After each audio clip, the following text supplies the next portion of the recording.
Let it load for a couple of seconds and let everyone filter in. Good morning, everybody. Awesome. Right. Before we begin this session today, there's just a quick notice to say that this session will be recorded and it will be posted on LinkedIn and on YouTube afterwards. So if you are interacting with this session, just to make you aware that any questions or comments that you put onto this screen that will then be used within the session, your name will appear on the recording. So just to pop that out there. So if you are interacting, please keep that in mind. But let's crack on with today's session. So welcome everybody to Remote Working, Wellbeing and Mental Health with Julie and Christina. Before we dive in to introduce you to our speakers, I'm just going to hand over to Leanne, who's going to give you a bit more insight into who we are at the One Group. Over to you. Thanks, Becca. So yeah, for those of you who don't know who we are, the One Group is a recruitment agency and we have specialist divisions, which means that our consultants know what's going on in those specific areas. So like accountancy and finance, marketing, HR, office, IT. Today, I'm in our Cambridge office, but we also have offices in Peterborough, Northampton and Potters Bar in Hertfordshire. So all our clients are based in and around those areas. So if you ever did need any support in your recruitment with the divisions that I said earlier, just ping me and Becca a message on LinkedIn and we can point you in the right direction. But that's all for me. Thank you, Becca. Back over to you. Thank you. So let's dive in by introducing our speakers to you. So first we have Julie from BU Consultancy. Good morning, Julie. How are you today? Morning. I'm very well, thank you. How are you? Good, very good, thank you. Do you want to just give us a quick overview of who you are and what BU Consultancy does? Of course. So as Becca said, I'm Julie from BU Consultancy. We were founded in 2022 and I empower businesses through people solutions. So whether that's HR consultancy, coaching, motivational analysis, or leadership development, a mouthful to say, I'm sure. And I've been in the world of HR for over 24 years now. So yeah, that's Julie from BU. Awesome. Thank you, Julie. And on the other side, we've got Christina from CVG Solutions. Good morning, Christina. How are you? Good morning, Becca. Thank you very much. I'm very well and I'm happy to be here. Awesome. That's what we like to hear. Do you want to give us a quick overview of who you are and what CVG Solutions do? Yes, of course.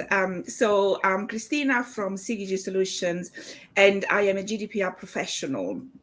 So these days I like to work with small and medium-sized businesses because I like to see them really thrive. And so I tend to gravitate towards them. I tend to have a hands-on approach and I use a holistic approach to my clients. In addition of implementing the GDPR, I also support them with any training that might be needed. I help them with process mapping and process optimization, as well as risk and change management. And I really try to educate my clients in this big subject that it is GDPR, so that once it's in place, they really understand it and know how to manage it. I'm Christina from CVG Solutions. Awesome. Thanks, Christina. So let's crack straight on with today's discussion. So Leanne, would you like to start with our first question? Yes, please. Thank you. So to help with mental health and wellbeing then, what strategies can an organisation use to promote employee engagement and a sense of belonging in that remote working environment? Julie, do you want to take that one? Yeah, of course. So I think it's a really important point to take into consideration. And actually, I would start off with trying to understand what motivates people. By understanding the motivation of individuals, you can then empower that engagement, alignment, and then that sense of well-being. How, as your organisation, consider how you measure that motivation, whether that be through engagement survey, whether it be through motivational analysis. It's really important to get that fundamental value add, which I think an awful lot of individuals, especially following COVID, have had that realization that they want that extra from their employer. So with employee surveys, with motivational analysis, they tend to come through those online platforms. Even if you consider SurveyMonkey, it's an online platform. And with that, we really need to consider GDPR, who gets the information and why they get it. So, Christina, I don't know if you want to add something there. So obviously, as you say, there is data capturing, and so we need to be, an organization needs to be aware of security, data security, not just in terms of technical security, but also, other measures, making sure that only certain individuals that are supposed to have access to it, et cetera, understanding who is the controller, because there is different with different platform, they have different roles. So if we're looking at the scenario today, LinkedIn is the controller of everybody attending data, but then we have the platform that we're using for the live version of today. They are a third party, but then we also have one group who are going to be using the recording and posting this on YouTube. So there is different controller and processor and different obligations there, and that relationship needs to be really clearly understood. So in the remote working environment then, how can organisations try and help their workforce with their work-life balance? Sorry, Christina, did you want to answer that one?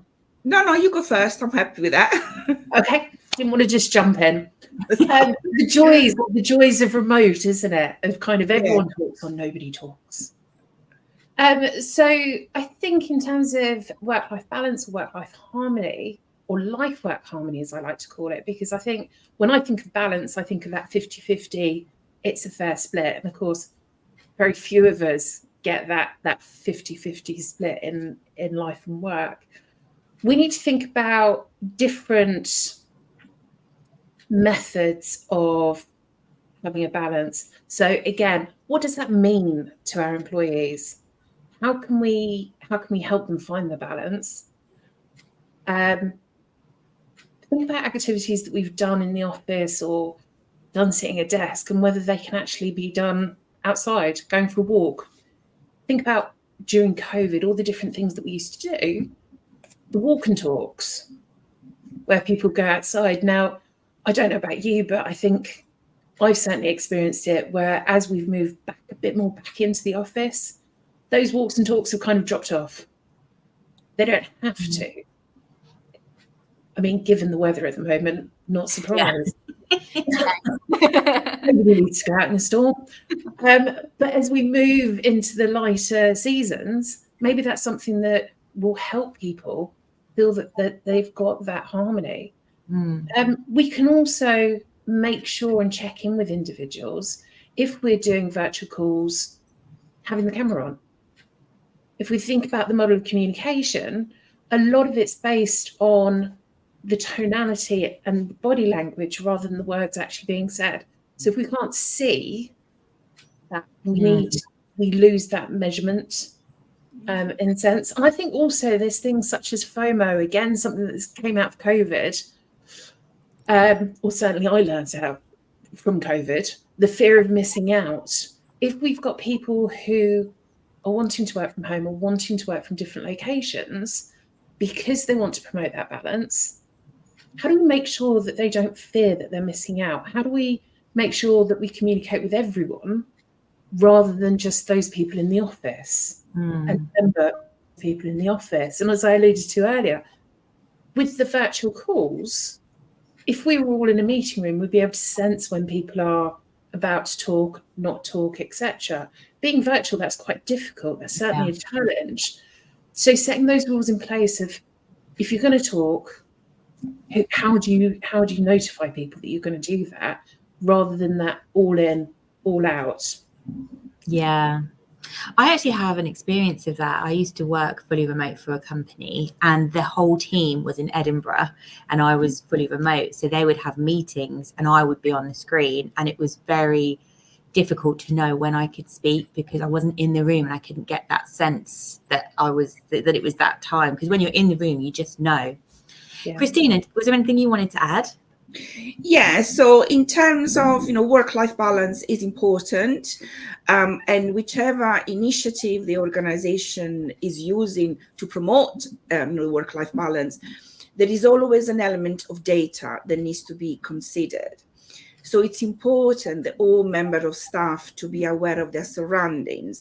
So thinking of the walk and talks, for example, determine if anyone is listening to their conversation and they shouldn't, because this could really easily lead to a data breach. So think confidentiality. So make sure that you are in an environment that allows for confidentiality.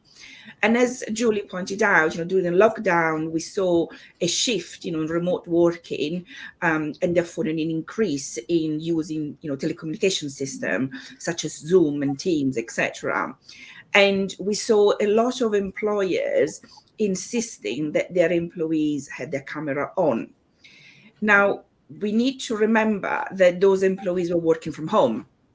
And in this country, we are fortunate to have human rights. And one of those human rights is privacy, in particular privacy at home. So while the employer can insist for the employee to attend, the conference call or the Zoom meeting or whatever it might be, they cannot insist for the camera to be on, as that would be breach of their privacy. Having said that, all of these apps that we have now, they've all introduced the ability to change your background or to blur it, therefore creating that, or excluding, creating a privacy environment. So if the employee has the ability to use those functionality, then there's no reason why they could not use a camera. But it's just to bear that in mind, that we do, all of us have a right to privacy, particularly at home. And then in my personal experience, working remotely for most part of my career, I will always encourage an organization to have a robust communication plan, because that also helps enormously with making staff feeling that they're part of the team, keeping them up to date with what's going on, and also remove the feeling of isolation. So I would always recommend, a robust communication plan, to have in place. The other thing that I also wanted to add is that when we're talking about privacy, there is also expectation of privacy in the workplace. So we also have to bear in mind, when we are, as an organization, running any well-being initiatives, you need to think about doing them on a voluntary basis wherever possible. Not only that builds trust, because you're not forcing anything onto them. So for example, an example that I can give you, which I experienced myself in one of the organizations I worked in my past, where as part of the well-being initiative, the organization decided that every Friday they would give a bowl of fruit to everybody. Now, some liked it, some did not like it, and they felt it patronizing. Who are you to tell me what I need to eat? That kind of scenario. So why not ask them? Like Julie said, do a survey. You can do a survey and ask them what it is that they want, so that not only you get a higher participation, but you also get a higher chance of success. So that's my input into that. So with the remote working environment, are companies allowed to track the data of the employee to see whether they're working without the employee knowing? Well, there is a lot of things that the organization needs to consider when tracking and monitoring an employee. It is recommended to engage them and ask for their input into that. The organization should carry out what is called a DPIA, a data protection impact assessment, to understand the risk to the rights and freedom of the individual. So think of their privacy, again, think of data protection, but also they also need to have a lawful basis. and there is the consent. However, in an employer-employee environment, consent will not be valid due to the balance and power. So the only one would be legitimate interest, but then you will need to do a legitimate interest assessment, again, which is a balance test to demonstrate that the interests of the organization do not supersede the rights and freedom of the individual. But in many cases, tracking, especially tracking, think of the ski stroke. There's a lot of organization where they have introduced tracking of how much you're typing, basically. That can actually lead to discrimination, because you could have someone who is actually spending a couple of hours writing things down, brainstorming, talking to colleagues to get input, etc. So not touching the keyboard at all, but they're working hard, but according to the stats, the tracking, they have not done any work. When it's not true. So that could lead to discrimination. But then, for example, other organization, they then use CCTV camera to track, if the employees are coming in on time and leaving, if they're not leaving early or late. Well, the way I see it is that if an employee is coming in late or leaving early, well, then it means that they've got spare capacity. So excellent, we can give them more work.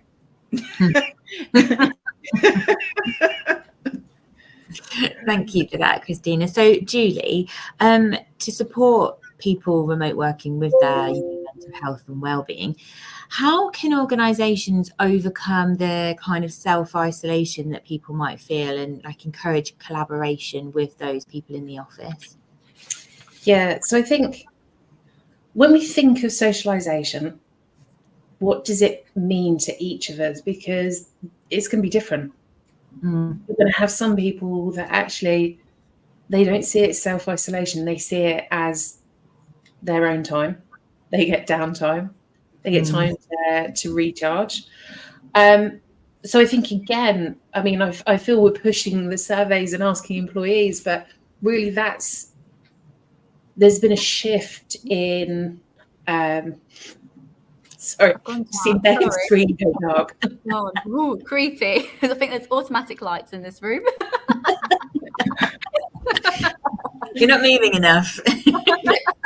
I'll keep wiggling around. So when we think about that isolation, as I say, I think we are suggesting that employers ask those questions for the individuals, because gone are the days when it was, this is what the business expects, this is how the employees respond. It's much more of that collaborative approach. If organizations are wanting individuals to be collaborative, they need to lead with that. They need to show that. So I think ask that question, but also be considerate of neurodiversity, where people want space or actually need that contact and need a routine, but also generational. Now, I know Leanne and I and the One Group, we did a podcast, didn't we, on Generation X, which was absolutely fantastic. We did that last year. But again, the different generations will have different needs and different expectations from their employer in terms of how much they want to be involved, how much they want to collaborate with other individuals in the group.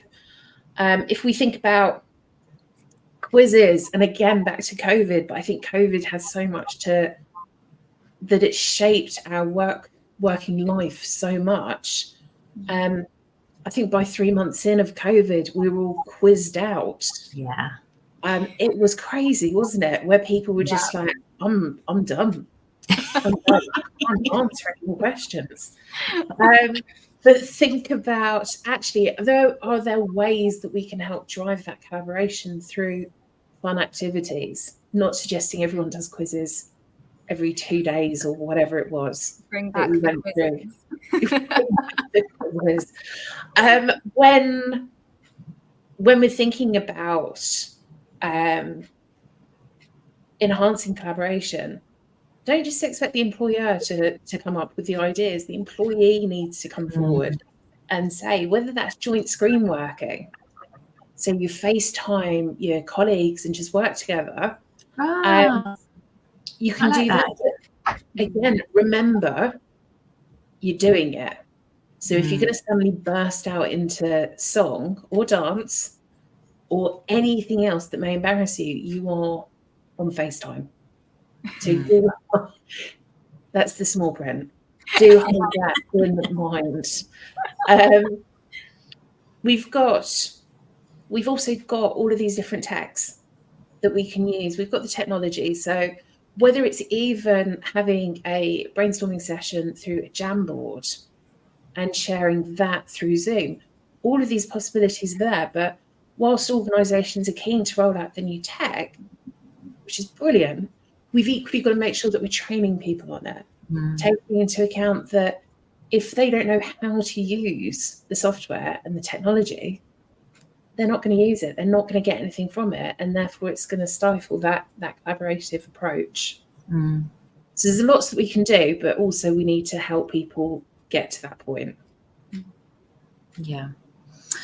So talking of GDPR, Christina, what security measures should organisations make sure they have in place to facilitate remote working? Okay. So the first thing to consider with regards to remote working is really having a secure VPN in place. So I would say that is an absolute must. The second thing is to have remote working policies. So now such policies, they should include physical security. So for example, what I mean is, if an organization processes are rather manual, so in other words, there is a lot of data in paper, then the employee should be provided with lockable cabinets and drawers to store the papers. And also I would say, make sure that the policy also says not to leave the cabinet keys on display. The amount of scenarios where I go in offices or anywhere where you have lockable cabinets and drawers, but then the keys on the desk, so that kind of defeat the object. So you should also, as an organization, insist that the remote workers follow your lock screen and clear desk policies. So because the reason for that is that the employee needs to understand that while they're working in the home, which it's a safe environment, but there are other household members who are not authorized to have access to the data. So locking the screen when you move away from your desk to go and make a cup of coffee, example, then it's very much important. Now, if the employee is able to allocate a room within their home dedicated specifically for work, then they should be encouraged at the end of the day not only to shut down the computer, but also to close the door, so that, again, as a way of preventing unauthorized access. So all of these things can be part of the organization policy, remote working policy. If the workstation of the employee within the house is in a more communal area, like the lounge or the kitchen, for example, where there is a lot more traffic, then they need to be even more vigilant and more aware of their surroundings. So again, going back to the confidentiality that I mentioned earlier, so it becomes even more important for them to lock the screen, put away the paper in lockable cabinets when they move away from their working station. Okay. Julie, was there anything you wanted to add? Yeah, I was just going to add really quickly. I think, Christina, in terms of your point of shutting down the laptop and closing the door, I think 100%. But I think also for well-being purposes, that's a huge thing, especially when you've got that boundary mix of working from home. It's 5 o'clock, 5:30, whenever you switch off, and you can see your workstation. If you haven't closed that down, if you have your papers out, which of course you shouldn't be doing, aren't doing now, that can actually stop you from feeling that you've disconnected with work. And I think for everyone's well-being, it's really important to have that clear split. If you think about the commute, that's your barrier. So if you're working from home, you've got to somehow find that barrier in how you close down for the day, so that then you can relax in the evening, or if you're a shift worker, relax in the morning, depending on what time you finish.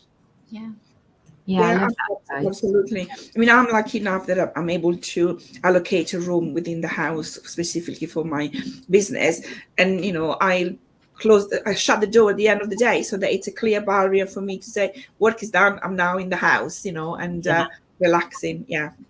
Work mode done, home mode and done. Absolutely, yes. Do you have any tips on being in a communal area in your home, like, because obviously they're going to still be in that space after work, apart from the obvious of closing the laptop and being like, I'm done for the day? I don't know if sometimes maybe it feels like, because they can still see that area, it might still linger on the mind. Is there any other tips? Like, would you be like, say, to pack away the area, or is there any extra advice you could give if people are not lucky enough to have their own space? Yes, put it away, or sometimes you can buy those I don't know what I think the screen, the floor not floor to ceiling, but you know what I mean, that you can move around the house, and perhaps you can sort of put the screen so that it separates the working station from the rest of the lounge or the kitchen, or something like that, so that you don't see it. It's another way of creating that barrier. If the room is too small and obviously the screen maybe doesn't fit, then put it away. If you have a bag or something, put it away in a drawer, in a cabinet, I don't know, somewhere, so that you have that clear cut. And like Julie said, that will help with your well-being as well. And I think even if it's not screens, if it's plants, so that you've got that divide, but also have a look on Google, see what other people are doing in terms of creating that balance, or Pinterest, or whatever may be your preferred platform, to get ideas for what you do. For me, I'm actually based in my main living room, tucked away in a corner, and I've got a screen that divides me from the rest of the room. But for me, that works really, really well. Now, my partner, who also works from home, is based upstairs, and we have signs on our doors to say, don't disturb. So when we're on calls, we've got that barrier. This is my work zone, his work zone, etc. So it can really works, because we're creating that office space without being in an office. Like that. Yeah. That's great advice. Very me. So we discussed quite a few initiatives on how to support mental health and wellbeing with remote working. Are there any considerations that organisations should be thinking about when collecting mental health data to support these initiatives? So I'm guessing that question is to me, Leanne? Yes, please. Yeah. Okay, so I think it's important to understand that mental health data, it's about an individual emotional and mental state, and therefore that is considered medical data. Now, under the GDPR, medical data is defined as special category data. And Article 9 states that these are the exact wording: the processing of special category data shall be prohibited. Full stop. Okay. Now, to use the special category data, there are certain conditions that needs to be met. And I'm not going to go through all of them. I'm just going to say that in these scenarios, the one that could potentially apply is explicit consent. What we need to think about consent is that for consent to be valid, it needs to be freely given. And this is very important. In an employer-employee scenario, due to the power imbalance, the freely given cannot be achieved. and therefore will make consent invalid. So if the organization were to go ahead with processing that data, then they will process it unlawfully. So for the criteria freely given to be really truly met in this scenario, in the mental health initiative scenario, it can only really be achieved through the voluntary approach, which I mentioned earlier. So once you have your volunteers that truly wants to be part of that mental health initiative, then you need to think about keeping the data secure. So this can be achieved with technical security measures. So, password protect the spreadsheet, for example, or if you're sending the spreadsheet to a colleague, use encrypted email, or if the document is in a shared environment like SharePoint, then not only make sure that the document itself is password protected, but also that only those colleagues that should be authorized to have access to the file, they are the only one that have the access. But you also should be thinking of using what are called organizational security measure. So this is like pseudonymization. I know it's a long word. It's very difficult to pronounce, especially for a non-English speaker. But basically what it means is that if you have a spreadsheet, think for example, you are removing some personal identifiers. So for example, you're removing the name, but then you keep everything else and you're replacing the name with an ID, with a number, for example. That is pseudonymization. So you're using the technical security measure, which is the password and the encryption, and then you're also using the organizational security measure, which is the pseudonymization. Again, the organization should also think about data retention, how long they're going to keep their data, because unfortunately the days of keeping data forever are gone. So it's really imperative that the organization has a retention policy that covers this type of data as well, when it needs to be destroyed, what's the trigger, and that you have a robust process in place that keep your data clean, basically. So anything that it's older than a specific timeline, it's then removed and destroyed, whether it's electronic or whether it's in paper. So you have to have that sort of maintenance process in place, not just the policy. I hope that answered the question. Thank you. So if anyone has got any questions or comments that they would like to ask, then please do. But whilst we're waiting for any of those to come through, Julie and Christina, do you have any final thoughts that you'd like to share? I think for me, my main thought, my main ask is for organisations to collaborate with their employees, to ask them for the information, and also to be prepared to be flexible and actually amend things. Try and see if things work. They might do, they might not, but if you don't try, you're never going to know. Yeah. And for me, the final thought is, going back to the question about the tracking and monitoring employees, in terms of, that is invasive for a starter, but also, it doesn't really help to build trust because you're starting from a point of distrust. So I think you have to start with, the employees here to do a good job. So you have to allow them to do that. And there are other ways of establishing, their performance, whether they're working hard or not. Setting smart objectives is one, for example. Calling them, if they don't answer the phone at 4 o'clock because they've already switched off, that already tells you what you need to know. You don't need to monitor how many keystrokes they type. So there are other ways of doing that, and maybe the reason why they're doing that is because they're not involved. So get them involved. Maybe they're bored. So really help them to get, understand your employees. And there are so many other ways that are less invasive to monitor their performance, but also to build trust. I think that is really, really important. Yeah. Thank you very much. So I haven't got any more questions actually, so I'm going to pass you back over to Becca.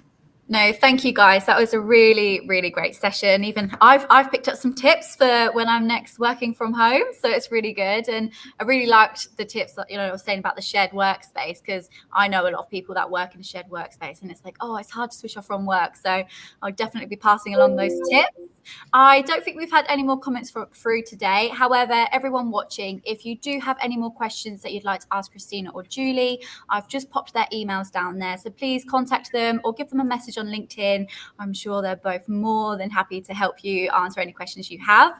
Thank you all for watching today's session. I hope it was really interesting and you've taken something away from it. And we can't wait to see you on the next one. So bye, everyone. Bye. Thanks. Bye.